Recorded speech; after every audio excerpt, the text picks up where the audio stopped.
Arthur Vance drove through the heavy April downpour, his windshield wipers struggling to keep up with the sheets of water.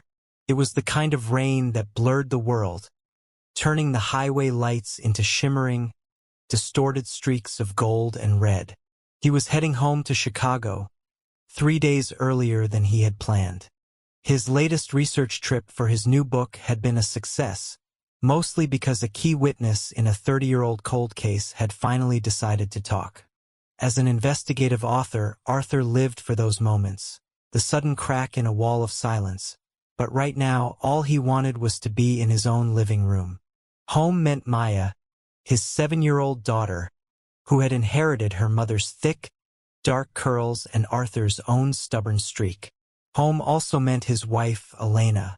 But lately, the thought of home came with a strange, heavy pressure in his chest. It felt like living in a house where the air was always too thin, as if a massive storm was perpetually waiting to break just outside the front door. Arthur hadn't always been a writer. For nearly a decade, he had served as a prosecutor, fueled by a burning desire to see justice done. But eventually, the politics of the courtroom and the backroom plea deals that allowed dangerous men to walk free had burned him out. He had traded the legal bar for the keyboard, writing about the cases that kept him up at night, the ones where the system had failed the victims. His books were successful, landing him on bestseller lists and morning talk shows, but he never forgot where he came from. He was the son of a blue-collar electrician and a nurse from a working-class neighborhood. He had scraped his way through college on scholarships and loans that he had only recently finished paying off. This background made him feel like a permanent outsider in Elena's world. Elena had grown up in a world of private clubs, summer estates, and old money. Her mother, Beatrice Sterling, was the matriarch of that world. Beatrice was a woman of immense wealth and even greater control. Arthur still remembered meeting her for the first time at a high-end charity gala. She had been draped in diamonds that cost more than his annual salary, watching everyone with the sharp, predatory gaze of a hawk. Even then, he had noticed how she treated Elena, correcting her posture with a sharp poke to the ribs, or interrupting her mid-sentence to clarify what Elena actually meant. Despite the shadow of Beatrice, Arthur and Elena had married quickly, and Maya had arrived 18 months later. As soon as Maya was born, Beatrice moved from her luxury penthouse to a sprawling, museum-like mansion in the suburbs, just 15 minutes away from Arthur's modest home. She claimed it was to be close to her granddaughter, but Arthur knew it was about maintaining her grip on Elena. Arthur pulled his rental car into the airport lot and checked his phone. There were several missed calls from Elena, all from that afternoon. His stomach tightened, a reflex he'd developed over years of dealing with his mother-in-law. When he called back, Elena's voice sounded brittle and stretched thin. "Arthur? Where are you?" "Just landed," he said, trying to sound calm. "What's going on? You sound stressed." "Nothing is wrong," she said quickly, though her tone suggested the opposite. It's my mother's birthday gala tonight. I thought you were staying out east until Sunday. I didn't expect you back." Arthur did the math in his head. Saturday night, Beatrice's 65th birthday. "I finished early. I'll head straight there. I can be there in 40 minutes. "Arthur, wait." Elena hesitated. "Maybe you should just go home. You're probably exhausted from the trip. It's a very formal event." He could hear the subtext. Elena didn't want him there. Or more accurately, Beatrice didn't want him there. "It's your mother's birthday, Elena. I should be there to support you." "Where's Maya?" "She's with Mom.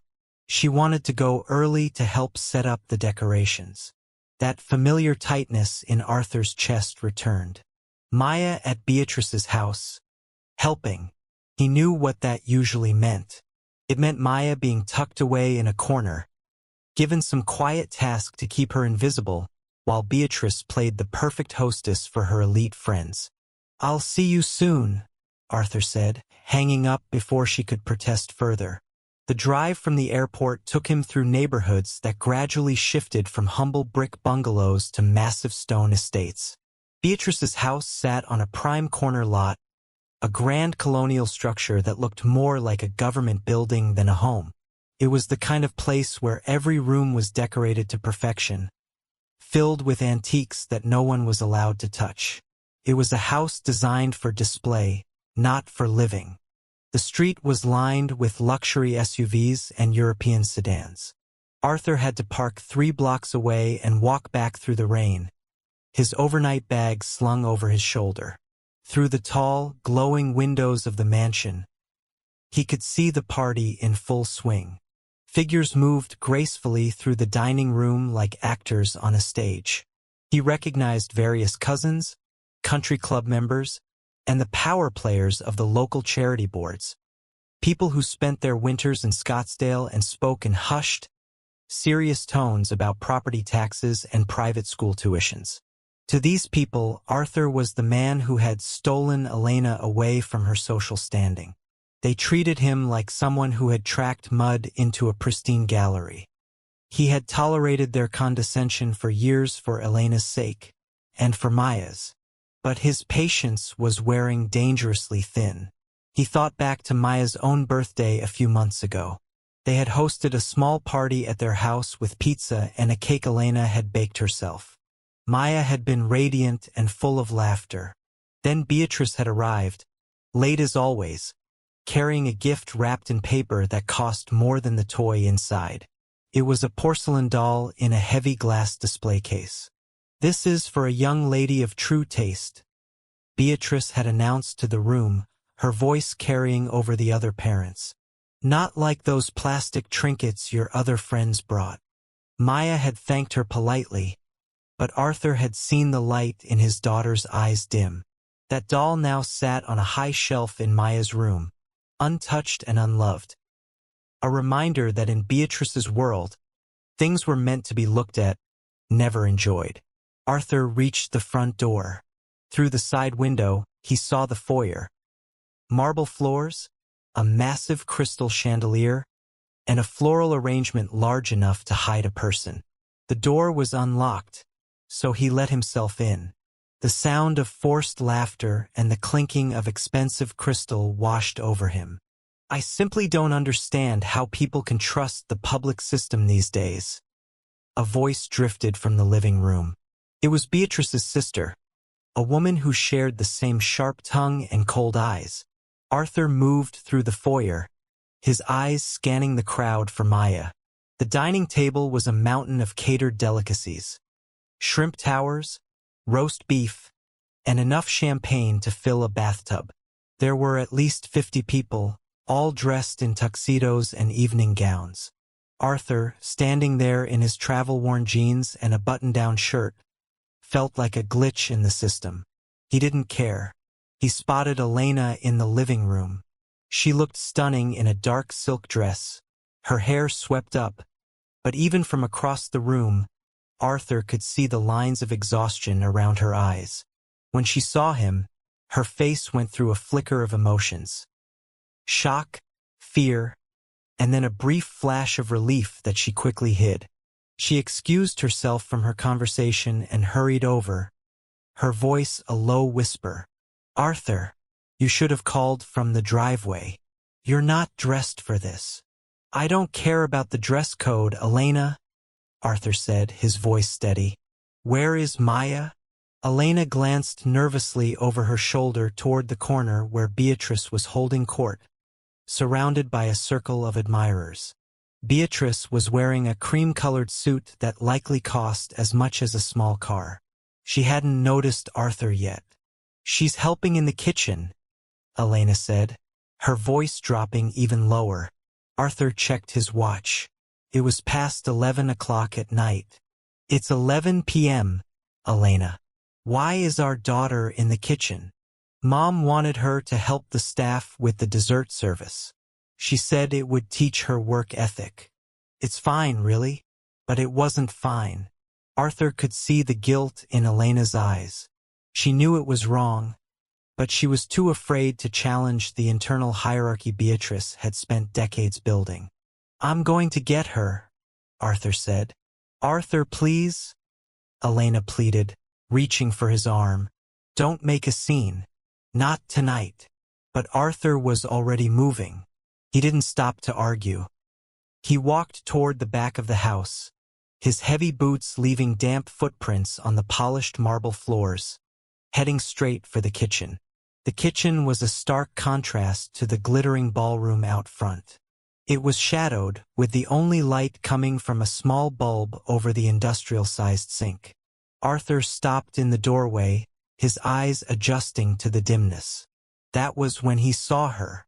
Maya was standing on a wooden step stool, her small frame barely reaching the edge of the counter. Her beautiful party dress was soaked down the front, and her feet were bare on the cold floor. Her hands were deep in soapy water, scrubbing a mountain of crystal glasses and silver platters. She wasn't making a sound, but as Arthur stepped closer, he saw the rhythmic shaking of her shoulders. She was crying, the quiet, hopeless kind of sobbing that comes from a child who has learned that making noise only brings more trouble. Arthur felt a cold, sharp clarity wash over him. All those years spent in courtrooms, analyzing the ways people hurt one another, suddenly focused into a single point of absolute certainty. "Maya," he said softly. The little girl jumped, nearly slipping off the stool. When she saw him, her face crumpled, and she let out a broken gasp. "Daddy? You're not supposed to be here." He was across the room in 2 strides, lifting her off the stool and pulling her into a tight embrace. She was shivering, her hands cold and wrinkled from the water. "Why are you in the dark, honey?" Grandma said. "She said I was clumsy." Maya sobbed into his shoulder. "I broke one of the thin glasses, and she said I couldn't come back to the party until every single dish was clean. But there are so many, Daddy, and my feet hurt." Arthur held her tighter, feeling her damp dress soak through his own shirt. He looked at the pile of dishes, work that would take an adult an hour, being forced upon a 7-year-old as a public humiliation disguised as a lesson. For years, he'd told himself that Beatrice was just difficult or old-fashioned. He'd watched Elena make excuses for her mother's barbs, and he'd tolerated it to keep the peace. He realized now that his tolerance had been a form of permission. He had allowed this woman to bring her poison into his daughter's life. "Take my hand," Arthur told her, his voice low and vibrating with a fury he hadn't felt since his days in the district attorney's office. "But Grandma said." "I don't care what she said. Take my hand." He picked up his travel bag with one hand and took Maya's small, wet hand in the other. He didn't lead her out the back door. He led her straight through the butler's pantry and back into the center of the celebration. As they emerged into the bright light of the dining room, the room didn't go quiet all at once. It happened in ripples. People stopped mid-sentence as they saw the tall, rain-drenched man in jeans walking through the tuxedoed crowd, leading a barefoot, sobbing child with a ruined dress. Arthur's face was set in an expression so grim that people instinctively stepped back to clear a path for him. He didn't stop until he was standing directly in front of Beatrice Sterling. She was mid-laugh, holding a flute of expensive champagne, but the smile died on her lips the moment she saw them. "Arthur," she said, her voice regaining its polished edge almost instantly. "You're back. I see you found Maya." Arthur didn't answer right away. He looked around the room, making sure every one of her wealthy, influential friends was watching. Elena was standing at the edge of the circle, her face pale, her hand pressed against her throat in terror. Beatrice's eyes flicked to Maya, taking in the wet clothes and the tear-stained face. A flash of something, perhaps annoyance at the ruined perfection of her party, crossed her features. "Maya, sweetheart, why are you out here? Go back and finish what we discussed." "She's finished," Arthur said. His voice wasn't loud, but it cut through the silence of the room like a blade. Beatrice straightened her posture, her eyes turning into chips of ice. "I don't think you understand, Arthur." Maya was careless. She broke a piece of baccarat crystal. She needs to understand that there are consequences for being reckless with valuable things. "She's 7 years old," Arthur countered. "She's old enough to learn responsibility," Beatrice snapped. Arthur looked at his mother-in-law, the woman who had spent years chipping away at his wife's self-esteem, who treated his daughter like a prop, and who believed her money gave her the right to be cruel. He realized that Beatrice didn't just value her things more than people. She saw people as things to be owned and managed. "We are done with you, Beatrice," Arthur said quietly. The room went deathly silent. A few people gasped. Beatrice looked as if she'd been struck. "Excuse me? You heard me. We're done," Arthur repeated, using the same level, conversational tone he'd used when he had a guilty witness cornered in the box. "You will never be alone with my daughter again. You will never set foot in our home again. And you will never, ever speak to my wife that way again." "How dare you?" Beatrice's voice finally broke, climbing into a shrill, angry pitch. "This is my house. This is my celebration. And you made your granddaughter wash dishes in a dark kitchen, barefoot and alone, at 11 o'clock at night while you drank champagne with 50 people who think you're a pillar of the community," Arthur said, turning slightly to address the room. "I want all of you to look at her. Look at what she considers discipline." Beatrice's sister, Margaret, finally spoke up, her voice uncertain. "Beatrice? Is that true? Was she really in the kitchen?" "She's being dramatic," Beatrice hissed, her face flushed with a dark, ugly red. "Maya volunteered to help. I was simply teaching her a lesson. I found her crying in the dark, standing on a stool because she couldn't reach the sink," Arthur said. He picked Maya up and settled her on his hip. She buried her face in his neck, hiding from the staring eyes of the crowd. "You didn't want her to learn a lesson. You wanted to punish her for not being the perfect little doll you want her to be." The silence that followed was heavy. Arthur could see the shift in the room. Even Beatrice's most loyal friends were looking away, their expressions a mix of discomfort and newfound realization. The perfect image Beatrice had cultivated for decades was cracking in real time. "Get out," Beatrice whispered, her voice trembling with pure, unadulterated rage. "Get out of my house right now." "With pleasure," Arthur said. He turned to Elena, who was still standing frozen by the door. "Elena, we're leaving. Now." For a long, agonizing moment, the room held its breath. Arthur watched his wife, knowing that this was the moment of truth. She had spent 33 years under Beatrice's thumb, being told what to think and how to feel. If she didn't leave now, she might never be free. Elena looked at her mother, who was staring at her with an expression that demanded obedience. And then she looked at Maya, who was shivering in Arthur's arms. Elena walked across the room, her heels clicking sharply on the marble. She didn't go to her mother. She went to Arthur and took Maya from his arms. "I'll drive them," Elena said, her voice quiet but stronger than Arthur had ever heard it. "You follow us home." Together, the three of them walked out of the mansion, leaving Beatrice Sterling standing in the center of her perfect, ruined party, her face white with a combination of fury and the dawning realization of what she had just lost. As Arthur reached his car, his phone buzzed in his pocket. It was a text from an unknown number, but he knew exactly who it was from. "This isn't over. My lawyer will be in touch tomorrow morning." Arthur looked at the screen and felt a grim, dark smile touch his lips. He had spent years as a prosecutor. He had written 5 books on how people use power to hide their crimes.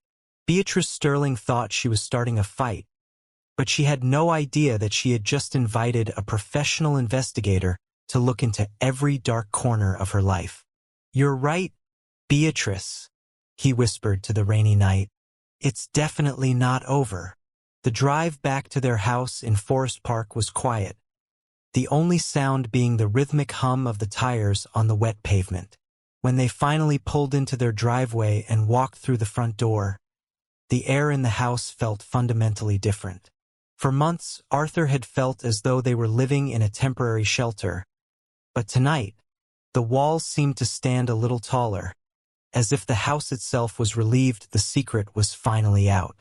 Elena immediately took a shivering, exhausted Maya upstairs to get her cleaned up and settled into bed. Arthur stood in the quiet hallway for a long time, letting the adrenaline finally begin to drain out of his system. His hands were shaking slightly, not from fear, but from the sheer intensity of the confrontation. The prosecutor in him, a side of his personality he had tried to keep dormant for years, was already waking up. He was instinctively cataloging the events of the evening, the witnesses present, the specific words Beatrice had used, and the visible evidence of Maya's distress. In his mind, he wasn't just a father anymore, he was building a case. Nearly an hour later, he heard soft footsteps on the stairs. Elena came down alone, having changed out of her silk party dress and into a worn sweatshirt. Her makeup was smudged from where she had clearly been crying while sitting by Maya's bed. She looked smaller than she had at the mansion, as if the weight of her mother's world was finally crushing her now that they were away from it. "Maya is finally asleep," Elena said, her voice sounding hollow.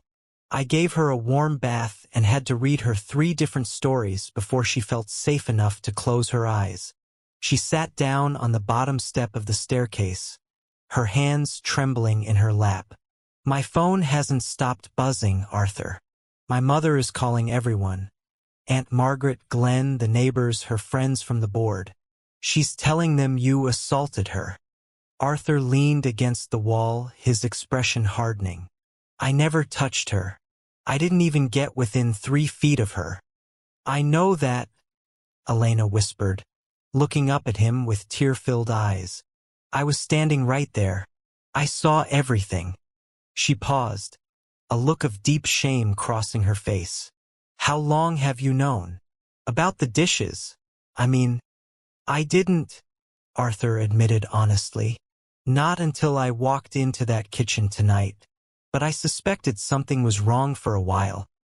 He thought back to the subtle changes in their daughter over the last year, the way Maya had started to flinch whenever Beatrice's name was mentioned, or how she had become uncharacteristically quiet and careful, as if she were constantly walking on eggshells. Elena went quiet for a long moment, the silence stretching between them like a physical thing. When she finally spoke, her voice was so small Arthur could barely hear her. "I let it happen." "Elena, no." "I did," she interrupted, the tears finally spilling over. "I saw the way she looked at Maya. I saw the lessons she was trying to teach. I told myself it wasn't that bad. I told myself my mother was just being particular, and that Maya needed to learn a little discipline." She let out a jagged sob. "I let my mother hurt our daughter because I was too scared to lose her approval. I've spent my whole life being terrified of her, and I let that fear put Maya in danger." Arthur sat down on the step beside her, pulling her into his side. "We're standing up to her now. That's what matters. She's going to fight us, Arthur. You don't know her the way I do," Elena warned, her voice thick with dread. "She'll use everything she has, the lawyers, the money, her connections. She'll try to take Maya away from us just to prove she can. She will destroy us if she thinks it will save her reputation." "Let her try," Arthur said, his voice flat and dangerous. Elena looked at him, and for the first time she saw the calculation in his eyes, the look of a man who had spent 7 years putting people behind bars. "She made a massive mistake tonight. She humiliated herself in front of 40 witnesses. People like Beatrice don't just suddenly become cruel out of nowhere. There is a history here, a pattern of behavior. We just need to find the proof.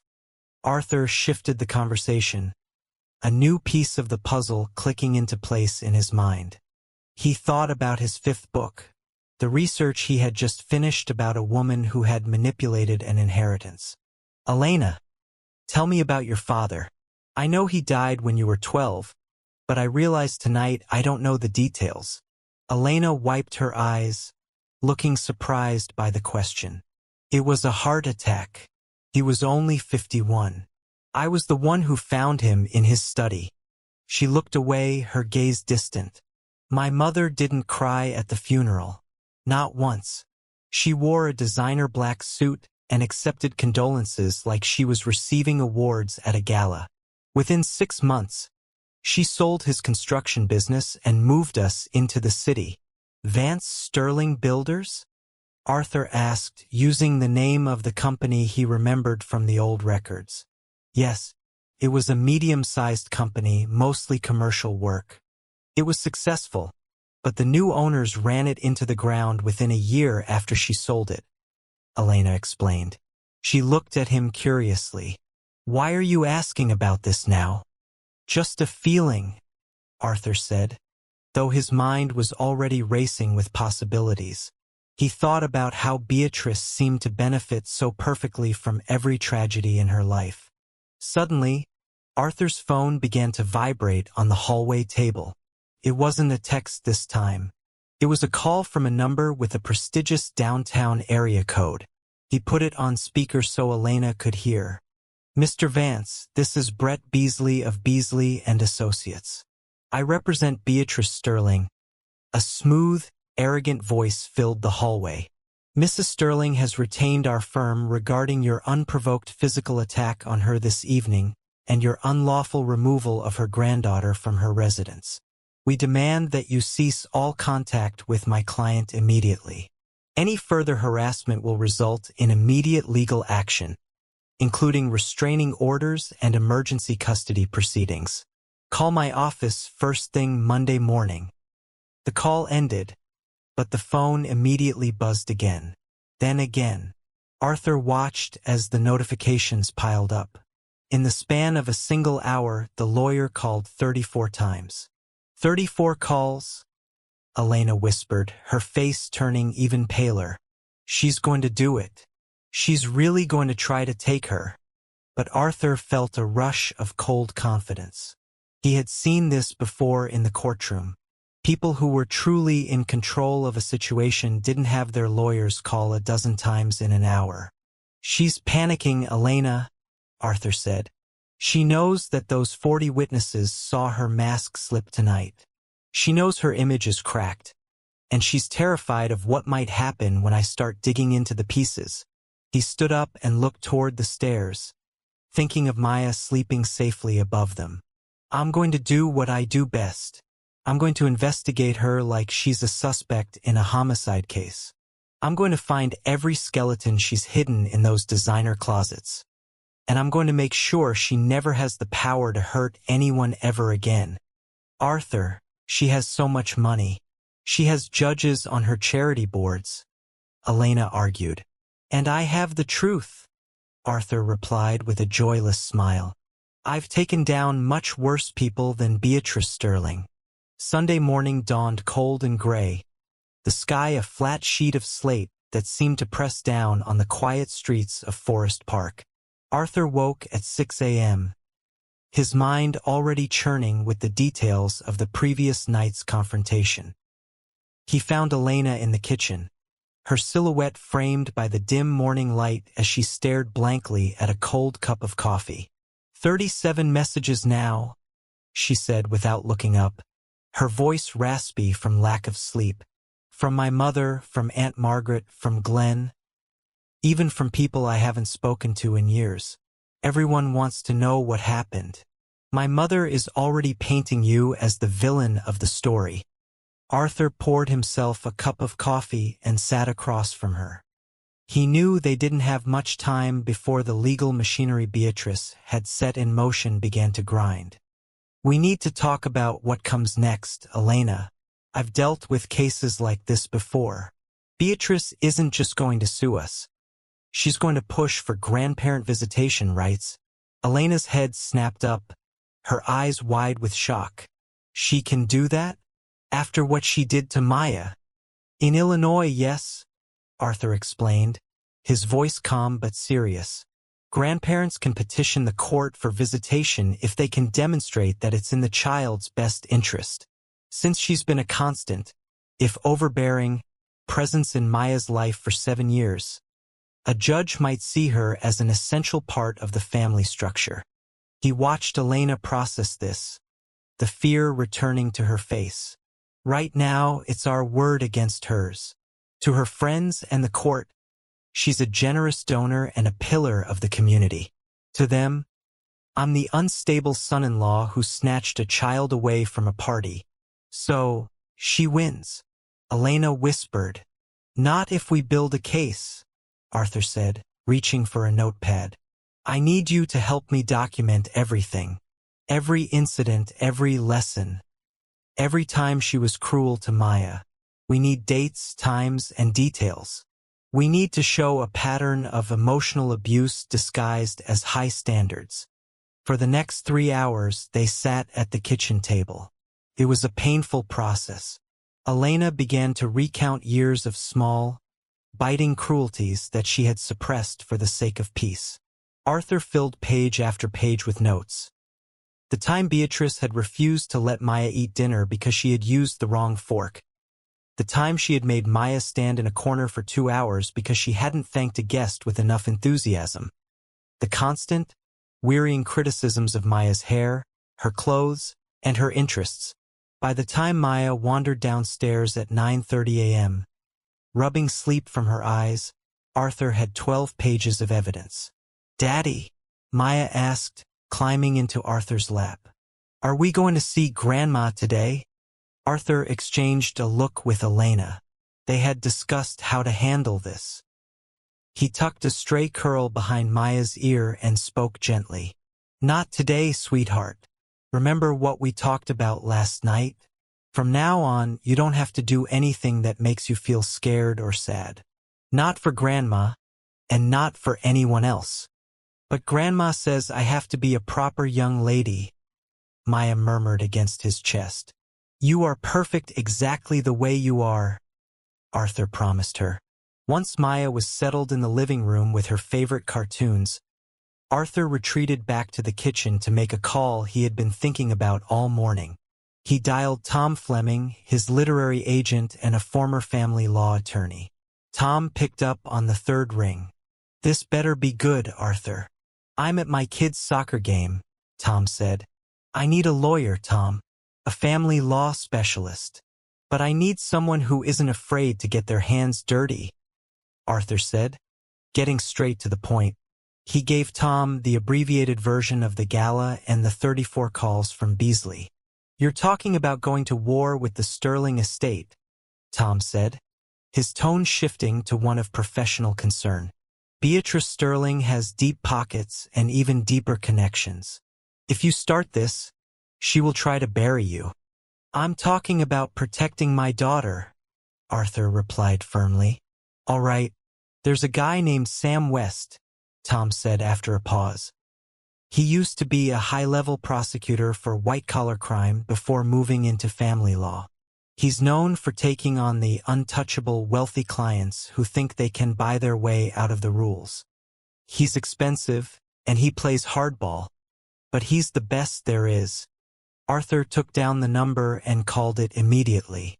He reached a voicemail, but 15 minutes later, his phone rang. "Mr. Vance, this is Sam West," a sharp, analytical voice said. "Tom gave me the quick version. I want to hear the details from you." Arthur went through the events again. The dark kitchen, the step stool, the bare feet, and the 34 frantic calls from the opposing counsel. 34 calls in 6 hours? Sam asked, a note of interest in his voice. "That's not just aggressive. That's harassment.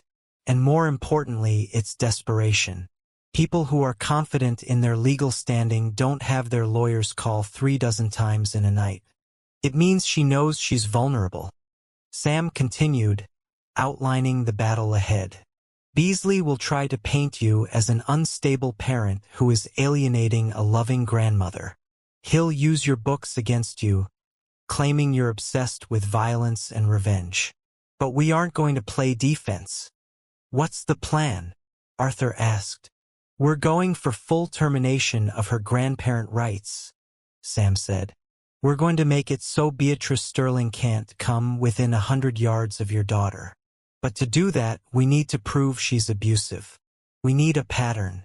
You're an investigator, Arthur. I need you to treat your mother-in-law like a prime suspect. I need dates, witnesses, and every bit of history you can dig up. If she has skeletons, I want them on my desk by the end of the week. When they hung up, Arthur felt a strange sense of peace. The lines were drawn. He went into the living room and sat beside Elena and Maya, watching the cartoons. We have a lawyer, Arthur told Elena quietly. His name is Sam West. He's good, but he was honest with me. This is going to get much worse before it gets better. I'm ready, Elena said, her eyes fixed on Maya. Whatever it takes. Just then, Arthur's phone buzzed with a text from an unknown number. He looked at the screen and showed it to Elena. You made a big mistake, Arthur. You have no idea who you are dealing with. B.S. She sent that from a burner phone, Elena whispered. She's already planning how to destroy us. Let her plan, Arthur said, his eyes narrowing. He thought about Beatrice sitting in her mansion, surrounded by lawyers and friends. And then he thought about Maya's quiet sobbing in the dark. Beatrice Sterling might have money and power, but she was about to learn what happens when a professional investigator starts looking for the truth. Monday morning arrived with the relentless precision of a ticking clock. Arthur was awake long before his 5 a.m. alarm, spending the quiet hours in his home office surrounded by his notes from the weekend. The transition from a peaceful Sunday to a Monday of war felt heavy, but he moved with a new sense of purpose. At 7 a.m., he helped Maya get ready for school. Usually, she took the bus, but today Arthur drove her himself, wanting to keep her close for as long as possible. Elena, meanwhile, called in sick to work. She couldn't face the whispers she knew would be circulating through their social circles after the disastrous gala. When they arrived at the elementary school, Arthur didn't just drop Maya at the curb. He walked her all the way to her classroom, his eyes scanning the hallway for anything out of the ordinary. As Maya ducked inside, her teacher, a woman named Roxanne Fry, stepped into the hallway and touched Arthur's arm. Mr. Vance, do you have a moment? She asked, her voice hushed. Maya seems very quiet this morning. Is everything all right at home? Arthur looked at the teacher, a woman who had taught Maya for 2 years. He made a split-second decision to trust her. Actually, I need to talk to you, too. Can we meet after your last class? Around 3 p.m. Something in Arthur's serious expression made the teacher nod immediately. Of course. My door will be open. Arthur returned to the car where Elena was waiting, her hands tightly interlaced. Her teacher noticed something was wrong, Arthur told her as he pulled out of the school parking lot. We need witnesses, Elena. Real ones. Not the people who were drinking Beatrice's champagne on Saturday, but people who see Maya every day. We're going to Oak Park. They drove toward Beatrice's wealthy neighborhood, the streets lined with perfectly manicured lawns and silent, imposing mansions. What exactly are we doing? Elena asked as they parked a block away from her mother's house. We're knocking on doors, Arthur said simply. The first house belonged to the Montgomerys, an elderly couple who had lived next door to Beatrice for 20 years. Arthur introduced himself as Beatrice's son-in-law and asked if they had ever noticed anything unusual when Maya visited. Mrs. Montgomery hesitated, glancing at her husband. But the look of genuine concern on Arthur's face seemed to break through her reserve. "It's not really our business," she began slowly. "But there was one time, maybe 2 months ago. I was out in my garden near the fence, and I heard a child crying. When I looked over, little Maya was sitting on the ground in the backyard. It was nearly dark, and it was freezing outside. I called over to ask if she was okay, and Beatrice came out onto the porch. She told me Maya was in a timeout for being rude." "How long was she out there?" Arthur asked, his heart sinking. "At least an hour," Mrs. Montgomery said, her voice dropping. "I kept checking from my window. She didn't have a coat on. I almost called someone. But, well, everyone respects Beatrice so much in this neighborhood. We didn't want to cause trouble." Arthur thanked them and moved to the next house. Over the next 3 hours, a disturbing pattern began to emerge. Out of 8 neighbors, 6 had noticed something that had troubled them.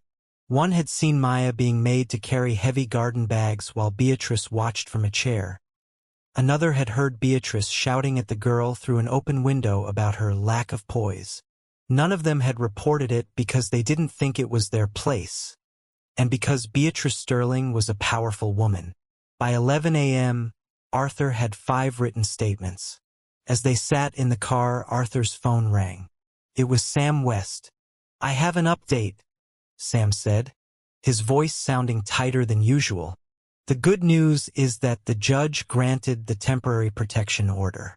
As of an hour ago, Beatrice Sterling is legally barred from contacting Maya, you, or Elena." "And the bad news?" Arthur asked. "Beasley responded," Sam said. "Beatrice isn't just filing for visitation. She's filed a criminal complaint against you for battery. She claims that during the confrontation at the party, you grabbed her arm with enough force to cause significant bruising. She went to the emergency room on Saturday night to have it documented. She has a medical report, Arthur." Arthur felt a surge of cold fury. "I never touched her, Sam. You know that. Elena knows that." "It doesn't matter what I know," Sam countered. "It's a smart move on her part. She's muddling the narrative. If she can make you look like a violent, unstable man, then your testimony about her emotional abuse looks like a desperate deflection. She's trying to destroy your credibility before we even get to the hearing." "She's lying," Elena whispered from the passenger seat, having overheard the conversation. "She probably gave herself those bruises just to win." "That's exactly what she did," Arthur said, hanging up the phone. He looked at his wife, his eyes reflecting a grim determination. "This is how she plays. She's willing to fake an assault to get what she wants. This confirms everything I suspected about her.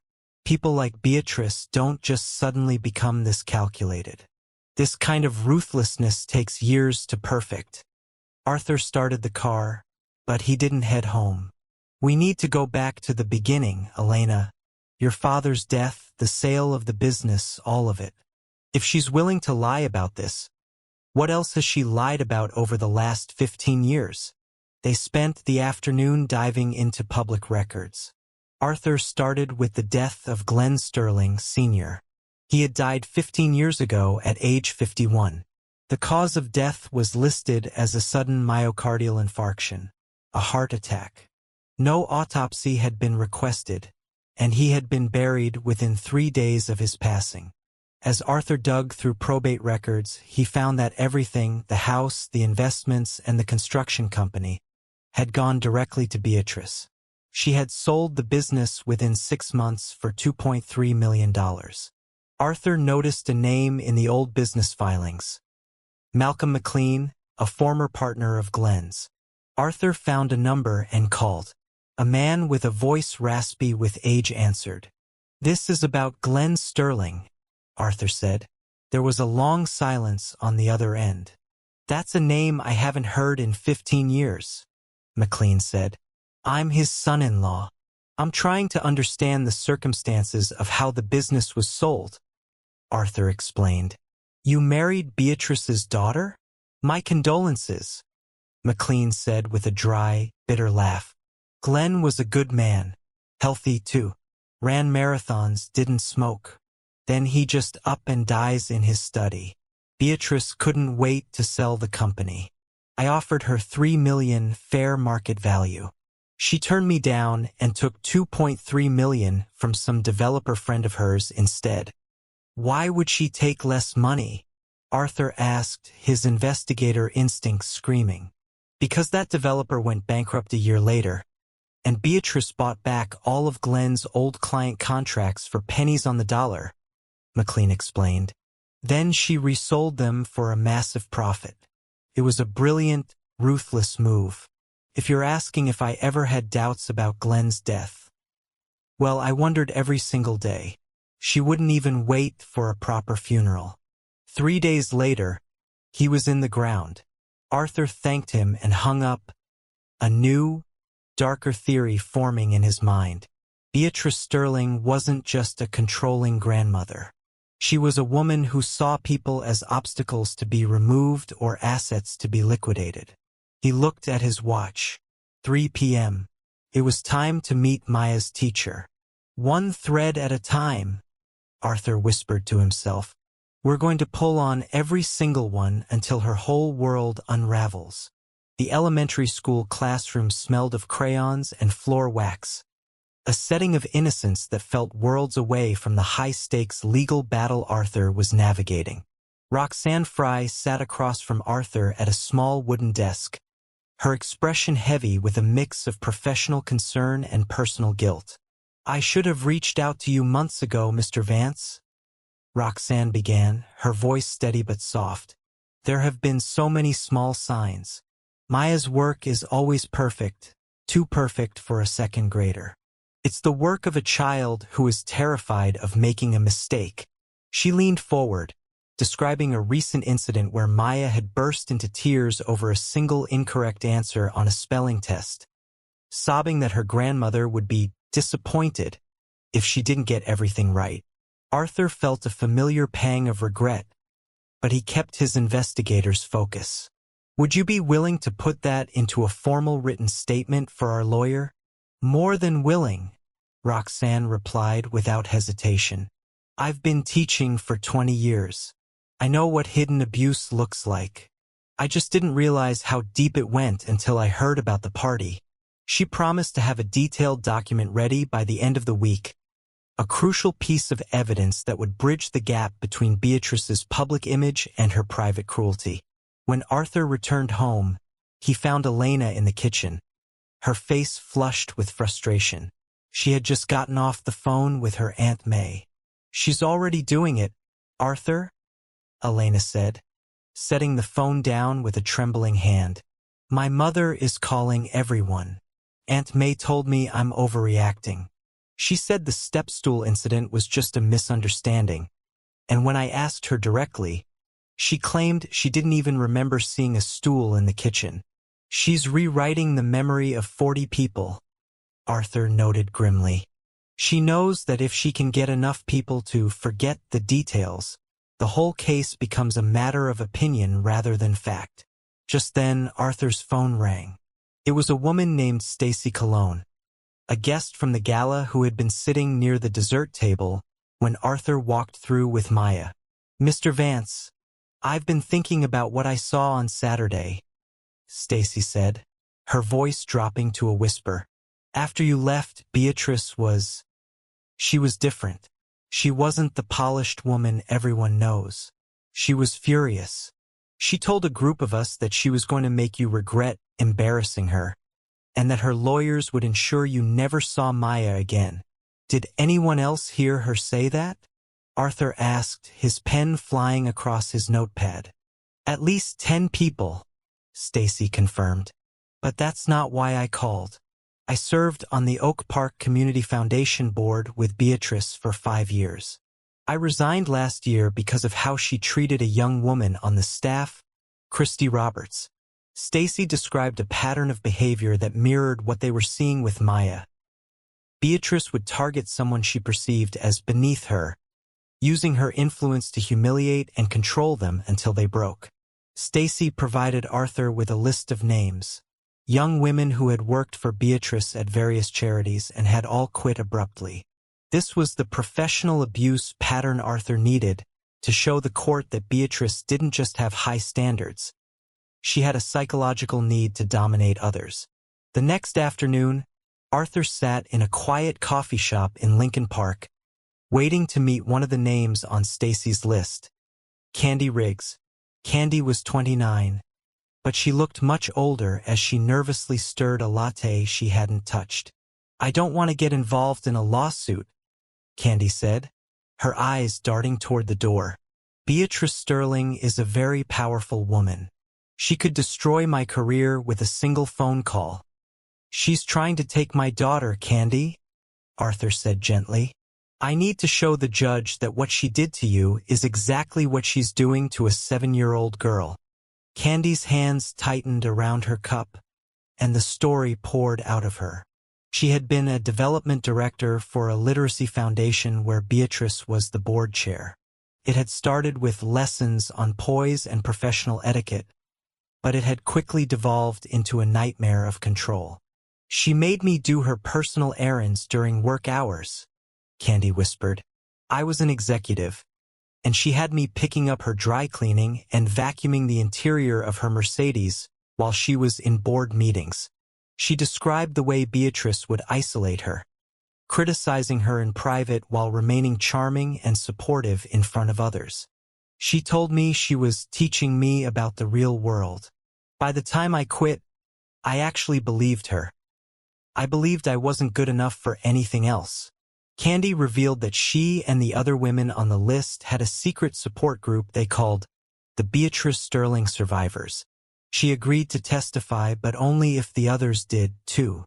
By Thursday evening, Arthur had secured 3 witnesses willing to go on the record: Candy, Christy, and a woman named Nadine who had worked for Beatrice's Homeowners Association. Arthur met with Sam West to review the new evidence. Sam was impressed but remained cautious. "The pattern of professional abuse is excellent, Arthur. It establishes her character. But Beasley is going to argue that work relationships have nothing to do with family dynamics or grandparent rights. We need a bridge," Arthur agreed. "Something that ties her need for control directly to her family life." "I'm working on a subpoena for the medical records regarding your father-in-law's death," Sam said. "But in the meantime, Beatrice's lawyer is pushing for an expedited hearing. They want this resolved in 1 week instead of 2 inch. "Why the rush?" Arthur asked. "Because the longer we have to investigate, the more survivors we find," Sam replied. "She's trying to close the door before we find the one thing she can't explain away." Arthur looked at the mountain of notes on his desk. He felt the weight of the 1-week deadline pressing down on them. He thought about Beatrice's cold, calculated lessons and the way she had broken so many people over the years. He knew they were close, but he also knew that Beatrice wouldn't go down without trying to burn everything and everyone around her. "Then we move faster," Arthur said. "I'm going to find out exactly what happened to Glenn Sterling 15 years ago."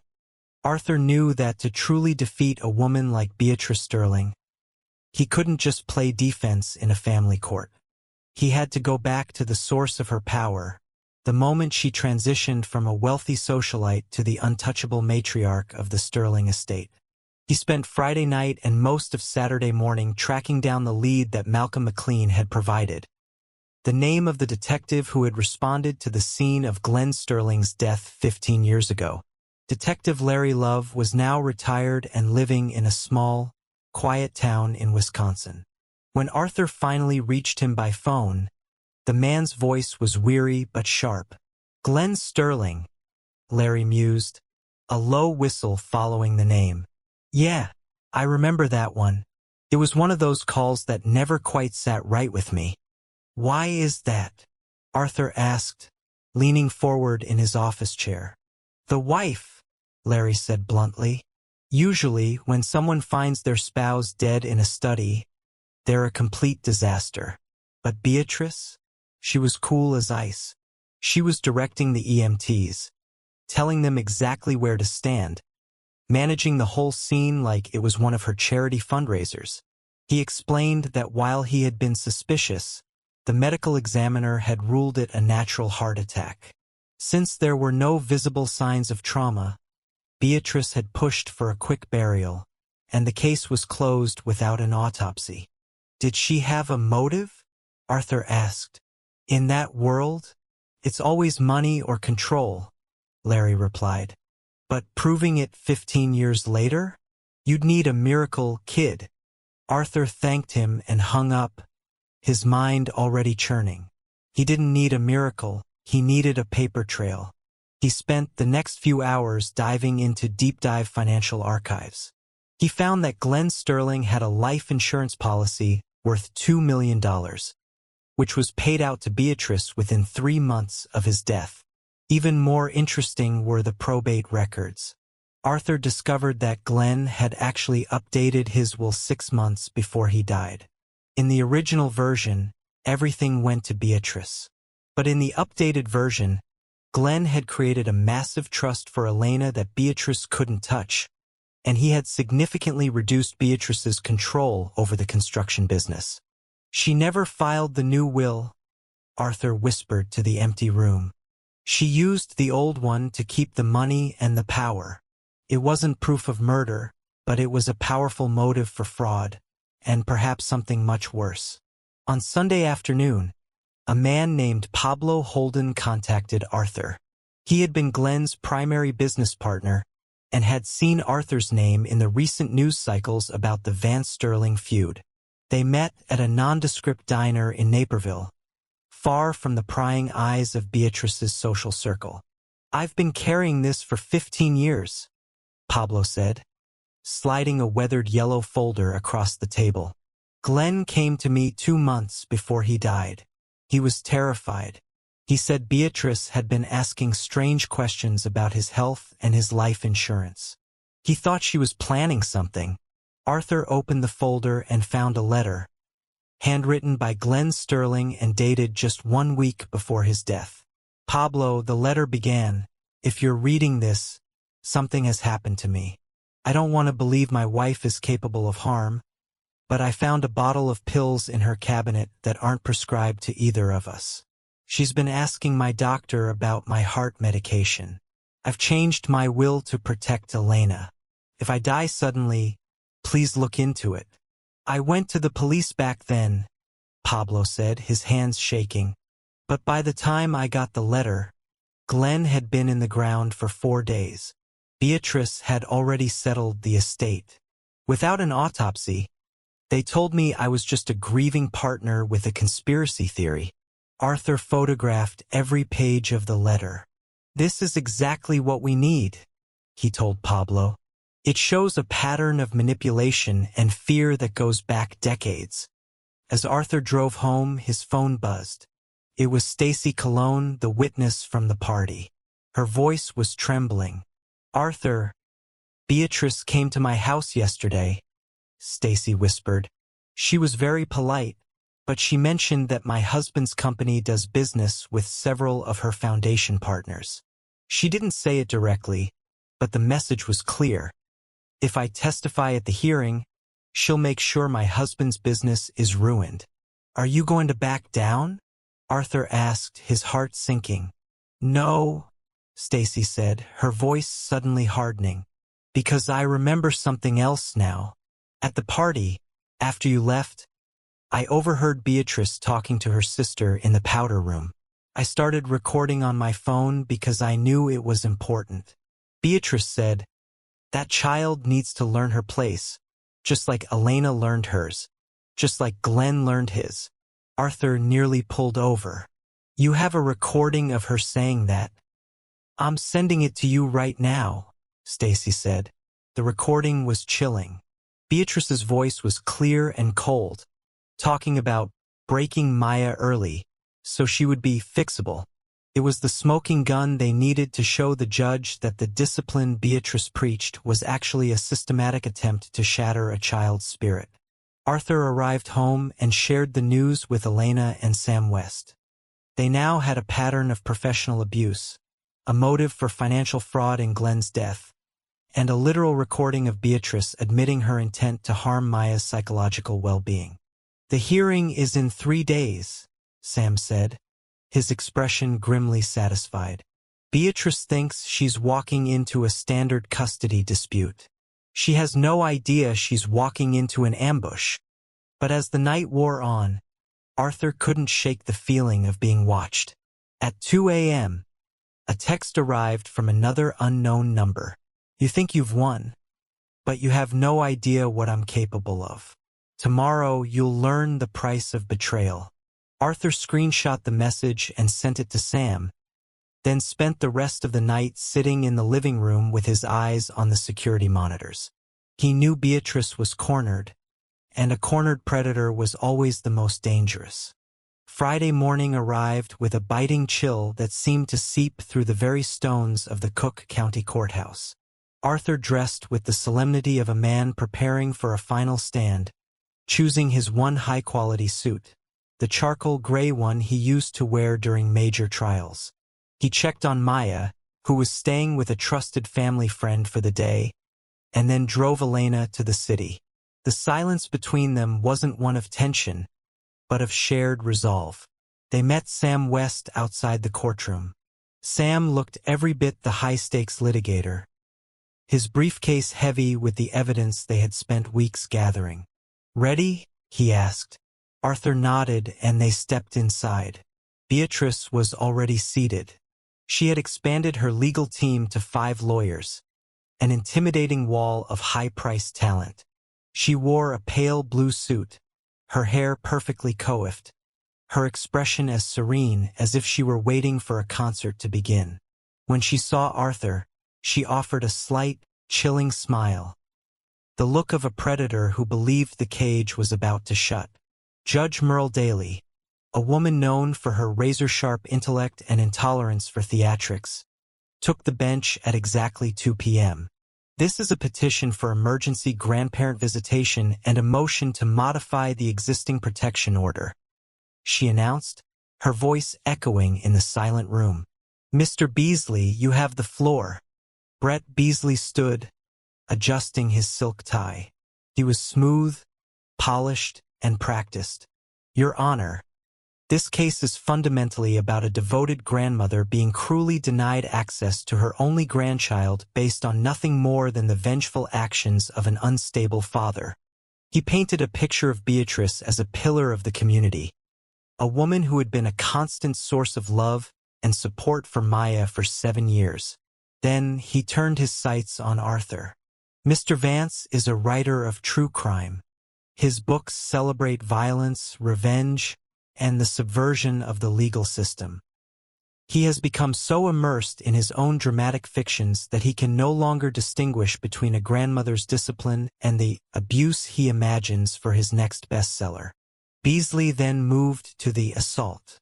He presented the medical records from the night of the gala, showing clear bruising on Beatrice's arm. Mr. Vance didn't just cause a scene. He forcibly grabbed an elderly woman in her own home. He is an aggressive man who represents a danger to the stability of this family. Arthur felt his jaw tighten as Beasley showed photos of Maya from earlier in the evening, smiling and well-dressed, claiming she was a happy child until Arthur forcibly removed her. When Sam West finally stood, the energy in the room shifted. "Your Honor, this case is not about fiction. It is about a documented pattern of psychological and emotional cruelty that spans years and multiple victims." He called Elena to the stand first. She looked pale, her voice shaking slightly as she was sworn in, but her eyes remained fixed on the back of the room, away from her mother. "Mrs. Vance, tell the court about your mother's relationship with Maya," Sam prompted. "On the surface, it looked like high standards," Elena said, her voice growing stronger. "But it was constant control. Maya had rules at her grandmother's house that no child should have to follow. Rules about how to sit, how to speak, and what to wear. If she failed, The punishments were extreme. She described the hours-long timeouts and the times Maya was denied food for minor infractions. I spent years lying to myself, telling myself it was just discipline. But when I saw my daughter in that dark kitchen, barefoot and sobbing at 11 p.m., I finally saw my mother for who she really is. Beasley tried to cross-examine her, painting her as a biased wife under the thumb of an aggressive husband. But Elena held her ground with a quiet dignity that seemed to impress the judge. Next, Sam called the neighbors. One by one, they testified about the things they had seen through the hedges and over the fences. Maya left outside in the cold without a coat, the sounds of Beatrice's harsh criticisms, and the child's frequent tears. Then came Roxanne Fry, Maya's teacher. She spoke about Maya's too-perfect work and her paralyzing fear of failure. "I've taught hundreds of children," Roxanne told the court. "Maya doesn't act like a child who is being disciplined. She acts like a child who is being managed. She is constantly anxious about meeting standards that are impossible for a 7-year-old to maintain." Finally, Sam called the survivors, the women who had worked for Beatrice's charities. Candy Riggs took the stand, her voice trembling as she described being forced to perform menial personal tasks and the systematic way Beatrice had broken her confidence. Beasley was on his feet instantly. "Objection. Your Honor, professional relationships from years ago are completely irrelevant to a grandparent visitation hearing." "It goes to the pattern of behavior, Your Honor," Sam countered. "Mrs. Sterling has a documented history of targeting those she perceives as vulnerable or beneath her, using her wealth to exert control and inflict emotional harm. Maya is simply the latest and most vulnerable target." Judge Daly leaned forward, her eyes narrowing. "I'll allow it. It speaks to the respondent's character and methodology. Continue, Mr. West." By the time the court adjourned for the day, the serene mask on Beatrice's face had begun to slip. She sat rigidly as the witnesses described her as a master manipulator rather than a loving matriarch. As they walked out of the courtroom, Sam leaned in close to Arthur. "We've established the pattern. Tomorrow we bring out the heavy hitters, the recording and the evidence from your father-in-law's estate. If the recording is as clear as you say, Beasley won't be able to spin his way out of it." Arthur watched Beatrice walk toward the elevators, surrounded by her phalanx of lawyers. She didn't look like a winner anymore. She looked like someone who realized that the walls of her perfectly constructed world were finally starting to close in. "Tomorrow," Arthur whispered, "tomorrow, the truth does the rest." The second day of the hearing began with a tension so thick it felt as though the very air in the courtroom had been electrified. Arthur sat at the counsel table, his eyes fixed on the stack of files in front of him. He knew that today was the day Beatrice's carefully constructed empire of influence would either stand firm or come crashing down. Beatrice was already seated, her face a mask of cold, aristocratic indifference. She was surrounded by 5 lawyers now, an expanded team designed to intimidate anyone who dared to challenge her. Judge Daly took her seat and wasted no time. "We are here for the rebuttal phase of this hearing," she said, her voice sharp and focused. "Mr. Thorne, call your first witness." Sam Thorne, Arthur's lawyer, stood up with a quiet confidence. "Your Honor, the petitioner has claimed that she is a devoted grandmother who has only the best interests of the child at heart. To rebut that narrative, I'd like to call Detective Larry Love to the stand." A ripple of murmurs went through the room. Beasley, Beatrice's lead attorney, was on his feet instantly with an objection, but the judge overruled him. Larry Love, now retired and wearing a sensible gray suit, took the stand and was sworn in. Thorne began his questioning. "Detective Love, you were the responding officer to the scene of Glenn Sterling's death 15 years ago. Can you describe Beatrice Sterling's demeanor when you arrived?" She was composed, Larry said, his voice gravelly but honest. Too composed. In my 20 years on the force, I've seen hundreds of spouses find their partners deceased.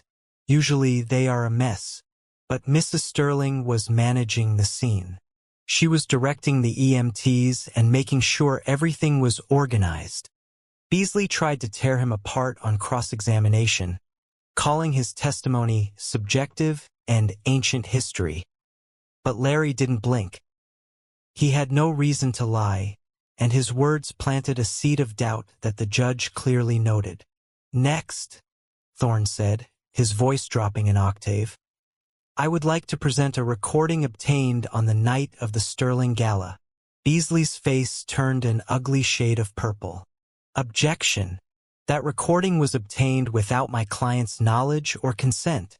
It is inadmissible under Illinois law. Your Honor, Thorne countered calmly, Illinois is a one-party consent state when the recording takes place in a setting where there is no reasonable expectation of privacy, such as a public restroom during a party with 50 guests. The recording is perfectly admissible. Judge Daly considered this for a long moment, then nodded. I will allow it. Play the recording. The courtroom went deathly silent as the audio began to play. It was slightly muffled, the sound of water running in the background, but Beatrice's voice was unmistakable, clear, cold, and vibrating with an almost casual cruelty. That child needs to learn her place, the recording of Beatrice said, her words echoing through the chamber. Just like Elena learned hers, just like Glenn learned his. She's fixable if we break her early enough. The silence that followed was heavy. Across the aisle, Arthur saw the first real cracks in Beatrice's facade. Her hands, resting on the mahogany table, began to tremble. Her mouth opened and closed, but no sound came out.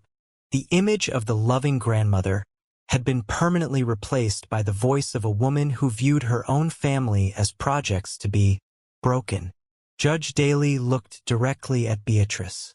Mrs. Sterling, do you wish to respond to this recording? Beatrice stood up.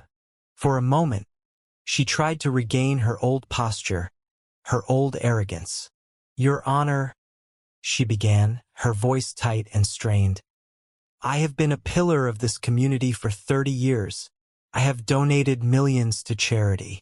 These are baseless attacks from a son-in-law who resents my success.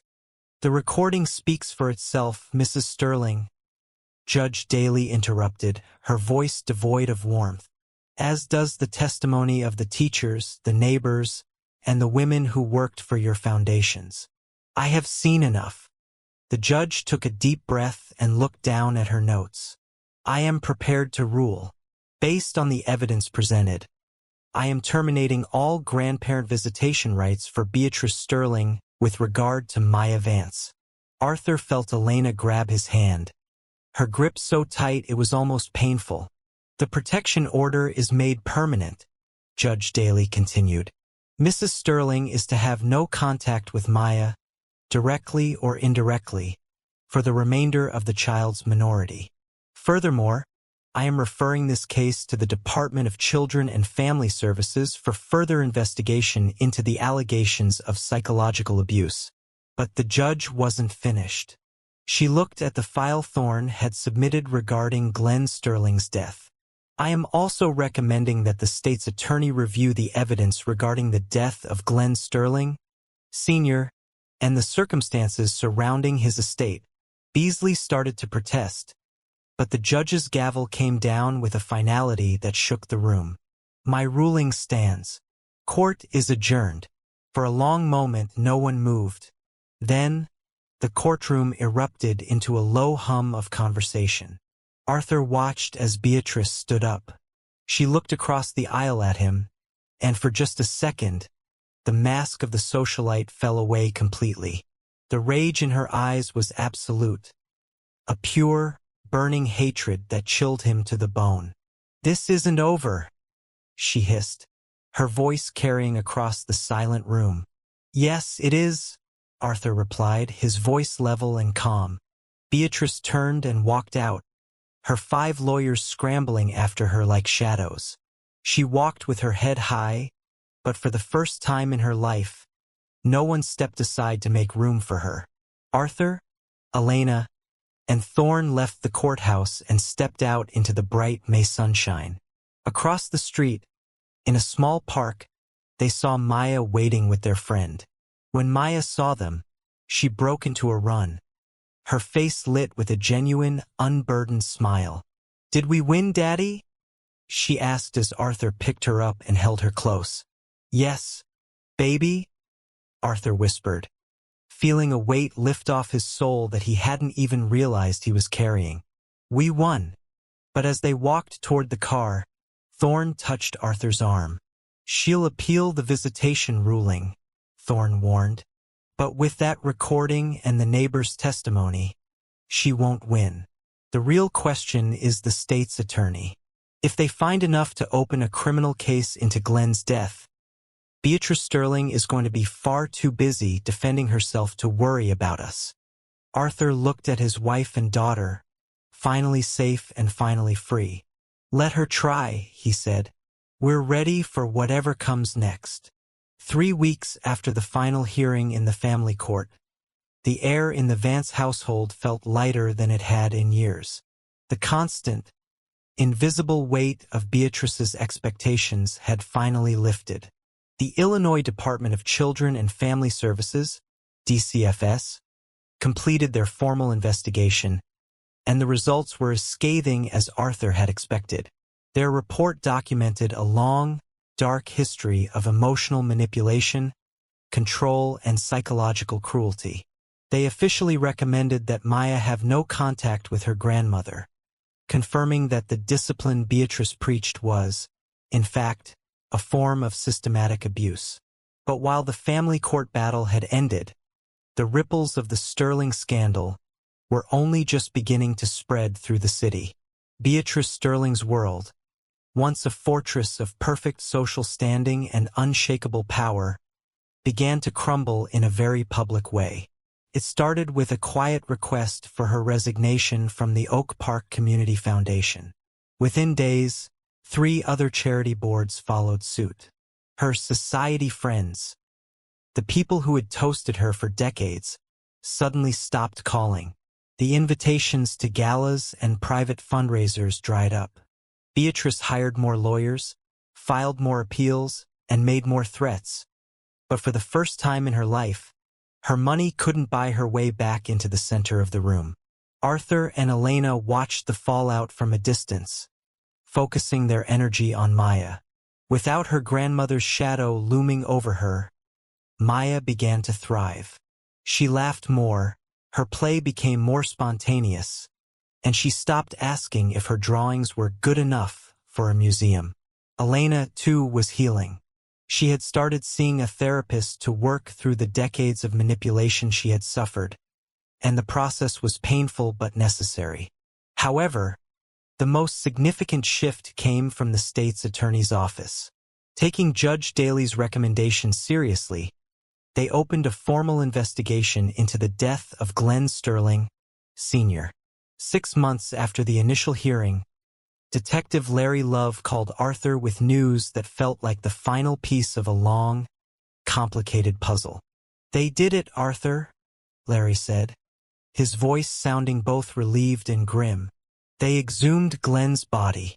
The forensics team found elevated levels of digoxin in his system, a heart medication he had never been prescribed. Combined with the letter from his business partner and the unfiled will, the evidence was overwhelming. They're charging her with murder in the first degree." Arthur sat on the back porch, watching Maya practice cartwheels in the grass. He felt a strange sensation. Not exactly satisfaction, but a profound sense of closure. He went inside to find Elena, who was folding laundry in the quiet of the afternoon. "They're charging your mother, Elena," he said softly, "for your father's death." Elena stood still for a long moment, her hands resting on a stack of towels. She didn't look surprised. She looked like someone who had known the truth in her heart for 15 years, but had finally been given permission to believe it. "Good," she whispered. That night, after Maya was safely tucked into bed with her favorite stuffed rabbit, Arthur and Elena sat on their porch with glasses of wine.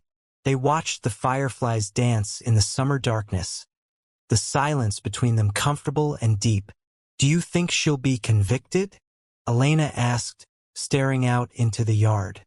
"I don't know," Arthur admitted. "She'll hire the best defense team in the country. But either way, she can never hurt Maya again. She can never hurt you again. That's the real victory." As they sat there, Arthur's phone buzzed one last time. It was a message from Sam West. Beatrice's bail was denied. The text read, "The judge cited her vast resources and the flight risk. She's in Cook County Jail awaiting trial. I thought you should know." Arthur looked at the message, then deleted it and set his phone aside. The war was over. It hadn't been quick, and it hadn't been easy, but justice had finally arrived. Beatrice Sterling had lost everything she valued: her reputation, her power, her control, and her freedom. Meanwhile, the family she had tried to break was stronger than ever. He thought back to the night he had found Maya in the dark kitchen, barefoot and crying. He remembered the cold fury he had felt and the vow he had made to himself. He had learned as a prosecutor that justice is rarely a straight line. Sometimes it requires a dogged investigation, the courage of witnesses, and the patience to wait for the truth to surface. Inside the house, Arthur heard Maya stir in her sleep. He went inside to check on her one last time. She was sleeping peacefully, a small, contented smile on her face. He kissed her forehead and whispered the promise he could finally keep. "You're safe now, baby. You'll always be safe." And for the first time in his life, Arthur truly believed it. This is where our story comes to an end. Share your thoughts in the comments section. Thanks for your time. If you enjoy the story, please subscribe to this channel.